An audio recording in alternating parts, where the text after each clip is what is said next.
If you've done any appearance mods to your car, you probably know the pain of having somebody ask if what you did makes it faster at all. And each time after going through a few awkward minutes of internal conflict, you finally give that honest answer. No.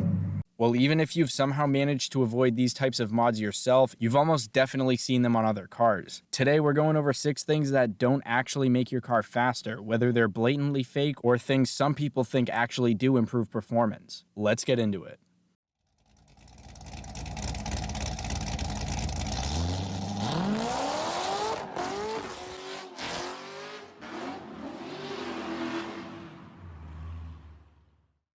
I will say in advance, you guys know I'm all for letting people do whatever they want to their car. My list of why I like cars is the sound at the top, then looks, and then the feel and speed. So just because any of these are useless, it doesn't mean you shouldn't do them. You want to cover your car in scoops? Go for it. You want to toss some old carriage wheels on it? Go have fun. Like I said in my worst car guys video, not every mod has to be solely for making a car as fast as possible. It's all about why you enjoy your car and cars in general, so don't let any of this discourage you. Also, let me know your favorite fake mod if I didn't include it. There are others out there, but these ones stand out to me the most, so let me know what you guys like or hate the most, and if I should make a part 2 for this. First up might be a real heartbreaker for a few people, and it's using higher grade fuel than what's recommended. Higher octane gases just have higher resistance to knocking, which is when the air-fuel mixture combusts too soon. Because it takes a higher temperature and pressure for it to burn without a spark, it allows engines to have a higher compression ratio. If you use a higher fuel grade for your car than what it recommends, I know this might upset some newbies, it will not increase your horsepower. You also aren't going to see significant fuel economy improvements. I made sure to throw this into my advice for the new car drivers because you hear the conversation pretty commonly with people in high school. It's not like most people even know that cold air intakes are a thing, but everyone who drives has to buy gas, so this can really bring out the I pay more than I need to just so I can talk type of people. It's also something you can hit a lot of people with when you hear it if you don't like them. Just make sure you say it casually instead of being like, actually, higher octane fuel ratings provide greater resistance to premature combustion of the fuel mixture, thus allowing for higher compression ratios. That won't go over too smoothly, but you can toss in a quick and easy, higher ratings don't give you more horsepower, and if they argue, tell them to put money on it and then to look it up. After doing that a few times, you've got profits for a few good car parts.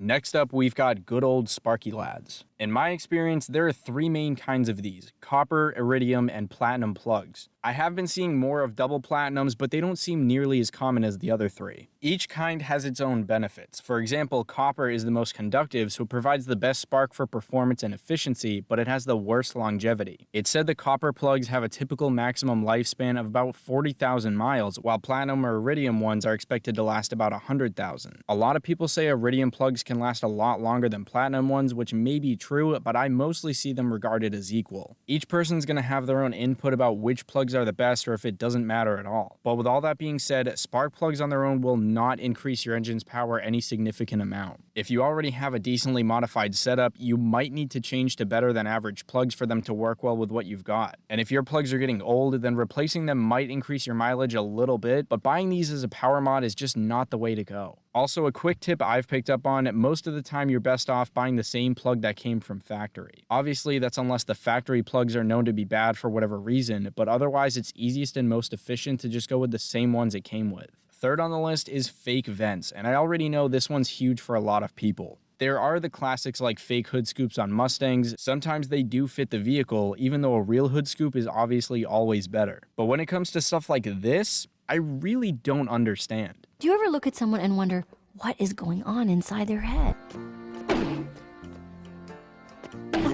If you do it as a joke, I'm completely with that, but you've got to make sure you're outspoken enough with it to make it obvious that it's a joke. The other day, a completely stock black Honda Accord went by me with these 3 fake vents on each side and a fake hood scoop up front. Like I said, everyone can do whatever they want to their car, but if you want your car to look exciting, there are much better things you can start out with than an Accord for the price. There's also a tasteful way to do stuff like this. If you go overboard, it just won't work, no matter what kind of car you have. I feel like I've also seen more older SUVs SUVs, trucks, and even minivans in the last couple of months with multiple fake hood scoops on the front. I'll admit right now, I may or may not have thought about wanting to do this with an older, junky car when I've got a daily that I couldn't care less about someday. But regardless of whether or not I think fake scoops can be tastefully done at all, or whether it can be a funny move on an otherwise boring car, I had to keep them on the list. The fourth mod that doesn't make your car any faster is using bigger wheels. I don't mean width-wise, that obviously increases grip, I mean the diameter of the wheels. I know I said I couldn't really understand overdoing fake car vents, but having huge wheels is probably my least favorite thing on cars. If you enjoy them on your car, then definitely keep doing them, but I'm really not a fan of this look. The most common thing I see them on is 2000s Chargers, but after that, it's probably V6 Camaros. I'm also not a fan of body color wheels unless it's very subtle, but that's a different story. And never mind the look, bigger wheels can add a lot of weight to cars too. When something has a larger amount of weight farther away from its center of rotation or rotational inertia, it means it'll take more power to get it moving. So beyond the fact that a bigger wheel will bring the car's weight up, it'll also make it harder for the car to get its wheels spinning. Having wheels with a much bigger radius would only potentially show a slightly higher top speed, but it would accelerate slower, and how often are you really driving at your car's top speed? Unless you've got like a Prius, then you're at top speed every time you're trying to keep up with highway traffic.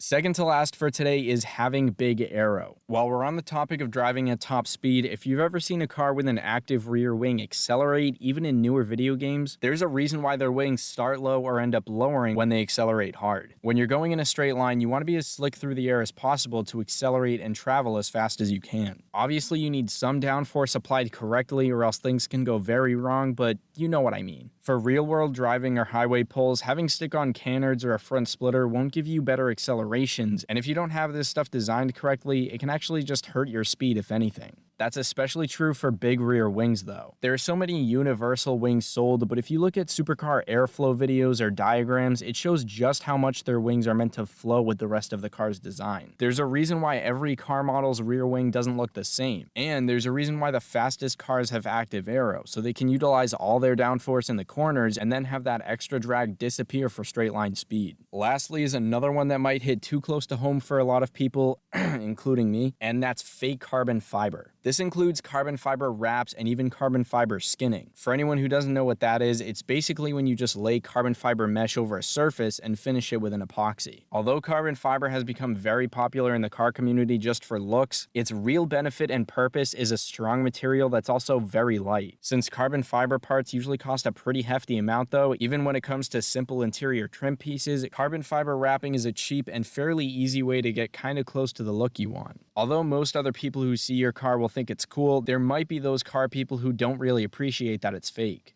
You disgust me. How can you live with yourself? Just cool it, Zippy.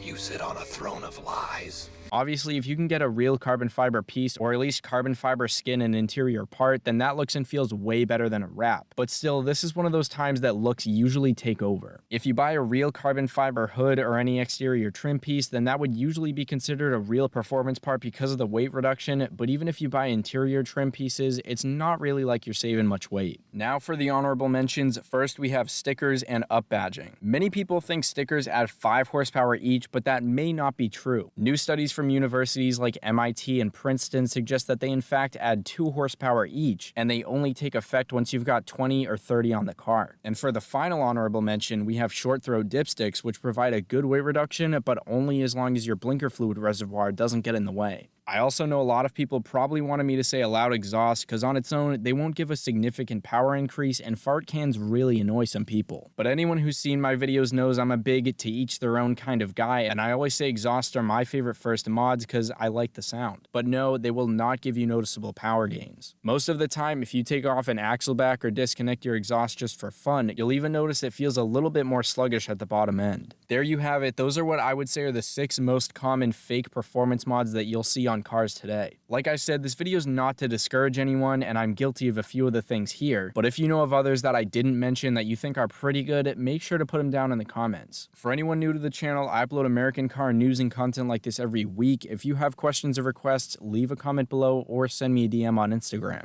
As always, thank you guys all so much for watching. I really do appreciate it. I'll see you all next week. Have a great day.